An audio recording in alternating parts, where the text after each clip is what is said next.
গল্প বলতে পারি, শুনবেন? রচনা অর্ণব ভৌমিক।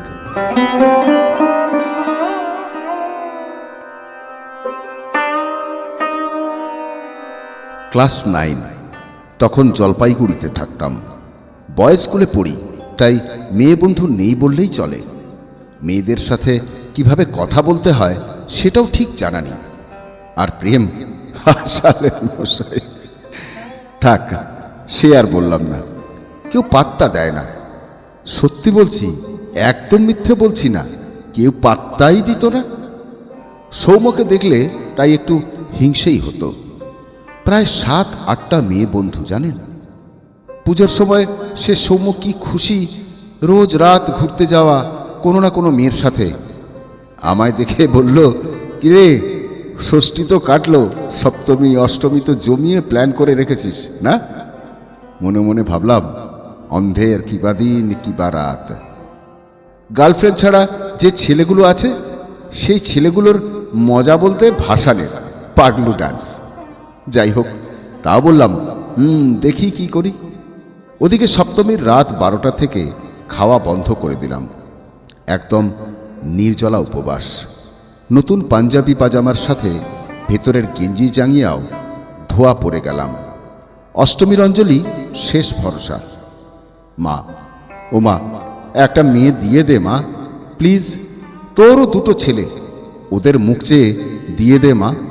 একটু ভালো দেখতে হলেই চলবে, শুধু একটা খুঁজে দে মা। এই মা, শুনছিস? দিবি তো? মা কিন্তু শুনেছিল। নভেম্বরের শেষ দিকে একটা নতুন টিউশন আরম্ভ হয়। সেখানে দেখা হয় পৌলমীর সাথে। প্রথম প্রথম অল্প কথা, ধীরে ধীরে আলাপ, আরও গভীর হওয়া। তারপর টিউশনের শেষে হেঁটে বাড়ি ফেরা, ধীরে ধীরে বিকেলেও ঘুরতে যাওয়া। তারপর হাত ধরে হাঁটা, ধীরে ধীরে মেন রাস্তা ছেড়ে গলিগুলোতে খুনসুটি। এভাবেই শুরু হয়ে গেল আমাদের প্রেম পর্ব। কিন্তু ওই যে প্রেমের গল্প এত সহজ সরল হলে লোকে আর প্রেমের গল্প পড়বে কেন বলুন? দুঃখ নেই, বিরহ নেই, ব্যর্থ প্রেমিক নেই, চোখের জল নেই, দুই পরিবারে অশান্তি নেই। কেউ কেউ আবার আগ কা দরিয়া পর্যন্ত বলে গেছেন। তাহলে সেসব না হলে প্রেমটা ওই ঝাল ছাড়া মাটন ঝোলের মতো লাগবে, মজাটাই নেই। তাই আমার ক্লাস 9-এর প্রেমটারও একই দশা হলো। SBI ফুলবাগান কলকাতা ব্রাঞ্চে ট্রান্সফার হয়ে গেল ওর বাবা। আমাকে যাওয়ার সময় ওর কলকাতার ঠিকানাটা দিয়ে জড়িয়ে ধরে বলেছিল, জানি না রে, আর তোকে দেখতে পাবো কিনা। চাকরি নিয়ে আসবি আমার কাছে কলকাতায়, করবি আমাকে বিয়ে। কিরে বল, চুপ করে কি ভাবছিস? একটা কথাও বলতে পারছি না আমি, কারণ বলতে গেলেই কেঁদে ফেলবো। খালি শেষে একবার ওর হাতটাকে শক্ত করে ধরে বলেছিলাম, আসবো, ঠিক আসবো। বিয়ে করবি না কিন্তু কাউকে, কথা দে। তারপর মাধ্যমিক দিলাম। উচ্চ মাধ্যমিকে ভালো রেজাল্ট করে ইঞ্জিনিয়ারিং পড়লাম। 3rd ইয়ারে ক্যাম্পাসিংয়ে 3টে চাকরি হলো। প্রথম দুটোর মাইনে বেশি ছিল, কিন্তু শেষটার জব লোকেশন দিল কলকাতা। কোনটা নিলাম সেটা তো বুঝতেই পারছেন। পরের বছর ইঞ্জিনিয়ার হয়ে পৌঁছে গেলাম কলকাতায়। কোম্পানি প্রথম 1 মাস থাকার জন্য যে জায়গাটা দিয়েছিল, সেখানে ব্যাগ রেখে স্নান করে অল্প কিছু খেয়ে বেরিয়ে পড়লাম আমার ছোটবেলার প্রেমিকার কাছে। এখন আপনাদের সাথে কথা বলতে বলতে সেই একই রকম এক্সাইটেড হয়ে পড়ছি। কি অদ্ভুত সেই অনুভূতি, বলে বোঝানো যাবে না। এই এতগুলো বছরে শুধু 2-3 বার ফোনে কথা আর 2-1টা চিঠি, তাও বছর 2-1 আগে, ব্যাস। তারপর এই ওকে দেখব আসার আগে আর ইচ্ছা করে জানাইনি, সারপ্রাইজ দেব বলে। 286B CIT road, scheme 4M, Kolkata 54। দোতলা বাড়িটার গেটে ঝুলছে তালা। তখন দুপুর 1:30। রাত 8:30 অবধি দাঁড়ালাম, কিন্তু কেউই এলো না তালা খুলতে। 2 প্যাকেট সিগারেট আর 12-10 চা শেষ করে ফেলেছি। এরকম করে কাটালাম দিন 3, কিন্তু সেই একই ব্যাপার। অফিস শুরু হলো, নতুন চাকরি, কিন্তু মন তো কিছুতেই বসছে না। সৌম্যকে জানালাম সব। ওর অর্কুটে অ্যাকাউন্ট আছে কিনা দেখে নে, ওকে ওখানে মেসেজ পাঠা, বল তুই এখানে এসেছিস, সারপ্রাইজ পরে দিস, এখন আগে দেখা তো কর ওর সাথে। এই অর্কুটে আমার অ্যাকাউন্ট ছিল না, একটা অ্যাকাউন্ট খুললাম। আসলে তখনও তো আর সবার হাতে মোবাইল আসেনি, তাই মোবাইল নাম্বারটাও নেই ওর যে টুক করে একটা ফোন করে নেব।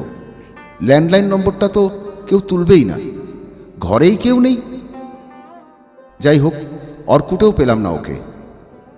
ওর কলেজ ছিল সাউথ সিটি, তাই সোজা চলে গেলাম ওর কলেজে। কিন্তু হঠাৎ কোনো চ্যাংড়া ছেলেকে যে তারা কোনো ইনফরমেশন দেবে না সেটা জেনেই সমস্ত ডকুমেন্টস নিয়ে গেছিলাম আমার। কিন্তু লাভের লাভ হলো না। ওখান থেকে যা তথ্য পেলাম সেগুলো সব আমার জানা, মানে ওর ঠিকানা, বাড়ির ফোন নাম্বার, এগুলো খালি। অনেক ভেবেচিন্তে হঠাৎ মাথায় এলো, যাই দেখি ফুলবাগান SBI ব্রাঞ্চে, ওখান থেকে যদি কিছু খুঁজে পাওয়া যায়। ওখানে গিয়ে আলাপ হলো মুখার্জি বাবুর সাথে। আমার কথা শুনে উনি আমাকে যা বললেন, ভাবলেও একটা কেমন লাগে। একটা ফ্যামিলিকে এভাবে শেষ হয়ে যেতে বোধহয় প্রথম দেখেছি আমার জীবনে। দিনটা আজও ভোলা যায় না। দেখো, তোমাকে বলতে বলতে গায়ের লোম খাড়া হয়ে যাচ্ছে। সৌমিত্রদা রিটায়ার হয়ে গেলেন আগের বছর, পেনশনের টাকা দিয়ে গাড়ি কিনলেন। ছেলেমেয়ের নাকি বায়না বাবাকে গাড়ি কিনতেই হবে। যেদিন কিনলেন সেদিনকেই কালীঘাট থেকে পুজো দিয়ে আসার পথে বিশাল একটা রোড অ্যাক্সিডেন্ট, মানে পরের দিন পেপারেও বেরিয়েছিল, দেখনি হয়তো। আমার তখন হাত পা ঠান্ডা হয়ে গেছে, এক দৃষ্টিতে তাকিয়ে আছি। কি জিজ্ঞেস করব জানি না। উনি আরো বললেন, দিনটা তো ভুলব না। সৌমিত্রদা, বৌদি আর ওনার ছেলে স্পটেড। বেঁচে গেল বুড়ি, ওনার বড় মেয়ে পৌলমী। 3টে ডেড বডি একসাথে দেখেছে মেয়েটা, ভাবা যায়? ভাইয়ের জুতো দুটো আঁকড়ে ধরে বসে থাকতো সারাক্ষণ। ধীরে ধীরে মানসিক ভারসাম্য হারিয়ে ফেলল। ওইটুকু মেয়ে পারে নাকি এত বড় ধাক্কা সামলাতে?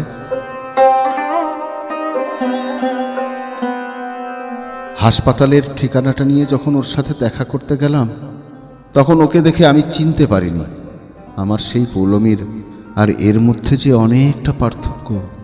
মুখটাও কেমন অচেনা, চোখের নিচে জমে থাকা কালি, অগোছালো জট লাগা চুল, আর মুখে একটা বিষণ্ণতার ছাপ। ওকে এক ঝলক দেখেই ছুটে গিয়েছিলাম করিডোরটা পেরিয়ে বাথরুমের দিকে। চিৎকার করে কেঁদেছিলাম টানা 5-7 মিনিট। তারপর আবার মুখে চোখে জল দিয়ে আসি ওর কাছে। কাছে যাই, ওর বেডটার পাশে লোহার চেয়ারটা টেনে বসি। কিরে, কোনো ফোন করিস না কেন? আমার মনে নেই নাকি? এই প্রথম আমার দিকে তাকালো পৌলমী। আমায় দেখে বেড থেকে নেমে খামচে ধরলো আমার জামাটা বুকের কাছ থেকে। হাউ হাউ করে কেঁদে উঠল। শক্ত করে ওকে আমিও আঁকড়ে ধরলাম। অনেক কাঁদলি, চোখের জল ফেলিস না আর, চল এবার। আমার দিকে তাকিয়ে বলল, চল। কোথায় যাব? ওর দুগালে আমার দুটো হাত রেখে বললাম, পাগলি তোমার সাথে ছাল চামড়া জীবন কাটাবো, পাগলি তোমার সাথে দাঁতে দাঁত কাটাবো জীবন।